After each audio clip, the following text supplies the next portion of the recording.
America navigation system పేరు GPS. యుద్ధాలు జరుగుతున్నప్పుడు వీరు ఈ జీపీఎస్ ద్వారానే టార్గెట్స్ ని 0% యాక్యురేట్ గా గైడ్ చేయగలుగుతున్నారు. ఇజ్రాయెల్ కి సొంత నావిగేషన్ సిస్టమ్ లేదు, యుఎస్ నావిగేషన్ పైననే ఆధారపడి ఉంటుంది. ఇరాన్ కి కూడా సొంత నావిగేషన్ సిస్టమ్ లేదు, కానీ యుఎస్ బేసులు అండ్ ఇజ్రాయెల్ పైన దాడులు చేస్తున్నప్పుడు యుఎస్ జీపీఎస్ ని ఈజీగా జామ్ చేస్తూ ఉండేది. దీంతో ఇరాన్ టార్గెట్ చేయలేకపోయేది. ఇప్పుడైతే డైరెక్ట్ యుఎస్ తోనే వార్ జరుగుతోంది, ఇక జీపీఎస్ ను వాడడం సాధ్యమే కాదు. సో ఇరాన్ 2025లోనే జీపీఎస్ ని దేశవ్యాప్తంగా బ్యాన్ చేసింది. ఇందువల్ల ఇక్కడే చైనా తన ఇంపాక్ట్ ని చూపించింది. చైనా ఇరాన్, ఇజ్రాయెల్, యుఎస్ ల వార్లోకి ఎలాంటి ఎంట్రీ డైరెక్ట్ గా ఇవ్వకపోయినా ఇండైరెక్ట్ గా ఇరాన్ కి సహకరిస్తుంది. Middle east and west Asia దేశాలలో యుఎస్ బలాన్ని దెబ్బకొట్టాలి అన్న లక్ష్యం చైనాకి ఉంటుంది. కాబట్టి చైనా ఇరాన్ కి ఇండైరెక్ట్ గా మద్దతు ఇస్తుంది. డైరెక్ట్ గా ఇవ్వకపోయినా ఇండైరెక్ట్ గా మద్దతు ఇస్తూ ఉంటుంది. చైనాకి కూడా పవర్ఫుల్ నావిగేషన్ సిస్టమ్ ఉంది. దీని పేరు బీడౌ. ఇరాన్ ఇప్పుడు బీడౌను ఉపయోగిస్తోంది. యుఎస్ ఇజ్రాయిల్లతో గత ఏడాదిగా యుద్ధ వాతావరణం నడుస్తోంది కాబట్టి 2025 జూన్లో 12 రోజులు దాడులు జరిగాయి కాబట్టి ఇరాన్ యుఎస్ జీపీఎస్ ని బ్యాన్ చేసి బీడౌని ఉపయోగించడం స్టార్ట్ చేసింది. చైనా యొక్క ఈ బీడౌ యుఎస్ జీపీఎస్ కంటే కూడా పవర్ఫుల్. సో అందువల్లే ఇజ్రాయెల్, యుఎస్లు Iran defence and offence systems ని 85% ధ్వంసం చేసిన ఇంకా ఇరాన్ మిసైల్స్, డ్రోన్స్ తో స్ట్రైక్స్ చేయగలుగుతోంది. నిన్న ఇరాన్, ఇజ్రాయిల్ల యుద్ధానికి 15వ రోజు. యుఎస్ ఇరాన్కి చెందిన ఖర్గ్ ఐలాండ్ పైన నిన్న దాడులు చేసింది. ఖర్గ్ ఐలాండ్ ని ఇరాన్ యొక్క ఆయిల్ ఎక్స్పోర్ట్స్ హబ్గా చెప్తారు. అంటే ఇరాన్ ఎక్స్పోర్ట్ చేసే ఆయిల్ అంతా ఈ ఐలాండ్ నుండే వెళుతుంది. అమెరికా ఈ ఐలాండ్ని నిన్న ధ్వంసం చేసింది. అయితే ఆయిల్ ఫెసిలిటీస్ జోలికి వెళ్ళలేదు, ఓన్లీ మిలిటరీ టార్గెట్స్ ని మాత్రమే కొట్టింది. 90% ధ్వంసం చేసేసింది. పెట్రోల్ ఫిల్లింగ్ ప్లాంట్స్ ని మాత్రం టచ్ చేయలేదు. దీని ఉద్దేశం ఏమిటి అంటే, హార్ముజ్ జలసంధిని మూసివేస్తే ఈసారి నీ పెట్రోల్ సెంటర్స్ ని వదిలాము, కానీ నెక్స్ట్ టైం వాటిని కూడా పేల్చేస్తాం అన్నది వార్నింగ్ అన్నమాట. దీనికి ఇరాన్ కూడా రోజంతా రిటాలియేషన్ ఇస్తూ ఉంది. బాగ్దాద్లోని అమెరికా ఎంబసీ పైన దాడి చేసింది. యుఏఈ, సౌదీ అరేబియా, ఖతార్ లాంటి గల్ఫ్ దేశాలపైన బాలిస్టిక్ మిసైల్స్, డ్రోన్స్తో దాడులు చేసింది. ఇజ్రాయెల్ అంతటా దాడులు చేసింది. అంతకు క్రితం యుఎస్ యొక్క రీఫ్యూయలింగ్ ఎయిర్ క్రాఫ్ట్స్ ని 5ని కూల్చింది. ఇలా ఇరాన్ ప్రీసియస్ స్ట్రైక్స్ ని చేస్తూనే ఉంది. ఇరాన్ ఈ విధంగా రెచ్చిపోయి రిటాలియేషన్ ఇవ్వడానికి వెనక చైనా యొక్క బీడౌ నావిగేషన్ సిస్టమ్ ఉంది అంటున్నారు. ఎందుకు అంటే ఎలాంటి నావిగేషన్ సిస్టమ్ లేకుండా టార్గెట్స్ ని స్ట్రైక్ చేయడం సాధ్యం కాదు. అందుకే చైనా తన నావిగేషన్ సిస్టమ్ ని ఇరాన్కి అందించింది. దీని గైడెన్స్ ద్వారానే ఇజ్రాయెల్, అమెరికాల టార్గెట్స్ ని ఇరాన్ కొట్టగలుగుతోంది. 2025 జూన్ నెలలో 12 రోజుల యుద్ధం తర్వాత చైనా తన బీడౌ శాటిలైట్ నావిగేషన్ సిస్టమ్ ని ఇరాన్ కి యాక్సెస్ చేయడానికి అవకాశాన్ని కల్పించి ఉండవచ్చు అని ఫ్రెంచ్ మాజీ ఇంటెలిజెన్స్ డైరెక్టర్ అలైన్ జుయిల్లెట్ అన్నాడు.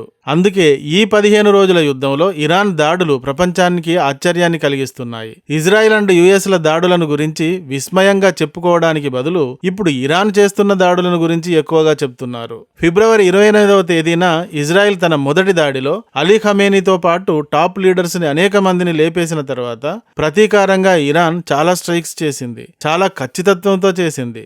గల్ఫ్ దేశాలు, సౌదీ, ఖతార్, బహ్రెయిన్, యుఏఈ లాంటి దేశాలు ఇరాన్ తాకిడికి విలవిలలాడాయి. అయితే ఈ దేశాలన్నింటికీ డిఫెన్స్ వ్యవస్థలు ఉన్నాయి. 90% ఇరాన్ దాడులను ఇంటర్సెప్ట్ చేశాయి, కానీ 10% నష్టం మాత్రం జరిగింది. 10%తో భారీ విధ్వంసమే సృష్టించగలిగింది ఇరాన్. దీనంతటి వెనక చైనా బీడౌ నావిగేషన్ సిస్టమ్ గైడెన్స్ ఉంది. ఈ విధంగా చైనా ఈ యుద్ధంలో తన ఇంపాక్ట్ చూపించింది. 2020లో జీపీఎస్ కి పోటీగా చైనా బీడౌ నావిగేషన్ లేటెస్ట్ వెర్షన్ ని ప్రారంభించింది. 1996 తైవాన్ సంక్షోభం తర్వాత చైనా తన సొంత శాటిలైట్ నావిగేషన్ సిస్టమ్ ని డెవలప్ చేయడం ప్రారంభించింది. భవిష్యత్తులో యుఎస్ జీపీఎస్ యాక్సెస్ ను తమకు క్లోజ్ చేస్తే ఎలా అని ఇలా సొంత నావిగేషన్ ని చైనా అప్పుడే స్టార్ట్ చేసింది.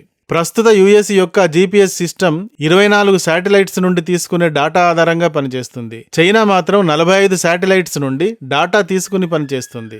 రష్యాకి గ్లానోస్ అనే నావిగేషన్ ఉంది. ఇది 24 శాటిలైట్స్ పైననే ఆధారపడి పనిచేస్తుంది. అలాగే యూరోపియన్ యూనియన్ కి గెలీలియో అను నావిగేషన్ సిస్టమ్ ఉంది. ఇది కూడా 24 శాటిలైట్స్ పైన మాత్రమే ఆధారపడి పనిచేస్తుంది. చైనా ఒక్కటే 45 శాటిలైట్స్ డాటాల ఆధారంగా పనిచేస్తుంది. సో చైనా బీడౌ యుఎస్ జీపీఎస్ లాగే వెరీ స్మార్ట్, ఖచ్చితమైన నావిగేషన్ చేస్తుంది. దీనికి చైనా ఇరాన్కి యాక్సెస్ ఇచ్చింది. అందుకే ఇరాన్ ఇలా రెచ్చిపోయి ప్రీసియస్ స్ట్రైక్స్ చేయగలుగుతోంది. ఈసారి ఇరాన్ స్ట్రైక్స్ ని చూసి అంతా అందుకే దిమ్మరపోతున్నారు. 2015లో ఇరాన్ తన మౌలిక సదుపాయాలలో బీడౌట్ 2ను అనుసంధించడానికి జీపీఎస్ వ్యవస్థ అందించే సంకేతాల కంటే ఖచ్చితమైన సంకేతాలను పొందడం కోసం ఒక ఒప్పందం చేసుకుంది. అప్పటి నుండే జీపీఎస్ నుండి బీడౌకు క్రమంగా మారుతూ వచ్చింది. 2024 ఏప్రిల్ నెలలో ఇరాన్ ఇజ్రాయిల్ పైన ఎయిర్ స్ట్రైక్స్ చేసింది. ఈ స్ట్రైక్స్ చాలా పర్ఫెక్ట్ గా జరిగాయి. ఎలా ఇరాన్ ఇంత పర్ఫెక్ట్ గా చేయగలిగింది అంటే ఇరాన్ ఇందుకోసం చైనా ఇచ్చిన బీడౌ నావిగేషన్ ని ఉపయోగించింది కాబట్టి అంటున్నారు. తర్వాత జూన్ 2025లో ఇజ్రాయిల్ ఇరాన్ పై 12 రోజుల యుద్ధం చేసింది. ఇక దీని తర్వాత ఇరాన్ పూర్తిగా బీడౌ నావిగేషన్ కి మారిపోయింది. ఇరాన్ ఫ్రాన్స్ కంటే 3 రెట్లు పెద్ద దేశం. యుఎస్ ఇజ్రాయిల్ తమ మిసైళ్లు, డ్రోన్స్ లాంటి వెపన్ లాంచ్డ్ బేస్లను టార్గెట్ చేస్తూ ఉంటాయి. ఇలా టార్గెట్ చేయడం వల్ల తమ ఆయుధ వ్యవస్థలు చాలా ఈజీగా ధ్వంసం అవుతాయి అని అందుకొరకు ఇరాన్ కొత్త స్ట్రాటజీని ఉపయోగించింది. ఇరాన్ ఏ విధమైన స్ట్రాటజీని ఇక్కడ ఉపయోగించింది అంటే అనేకమైన ట్రక్కుల్లో మిసైల్స్ ని, డ్రోన్స్ ని నింపి దేశం అంతటా అనేక ప్రాంతాలలో చెల్లాచెదురుగా ఉంచింది. దీనివల్ల అమెరికా, ఇజ్రాయిల్ ఏ కొన్ని పాయింట్స్నో టార్గెట్ చేసి ఇరాన్ ఆయుధ వ్యవస్థ మొత్తాన్ని నాశనం చేయలేరు. ఈసారి ఇరాన్ ఈ విధమైన స్ట్రాటజీని ఉపయోగించింది. అందుకే ఇజ్రాయెల్, యుఎస్లు ఎన్ని దాడులు చేసినా ఇరాన్ తన ఆయుధాలను బయటకు తీసి ప్రయోగించగలుగుతోంది. దేశమంతటా డజన్ల కొద్దీ ప్రాంతాలను గుర్తించి పేల్చేయడం సాధ్యం కావడం లేదు.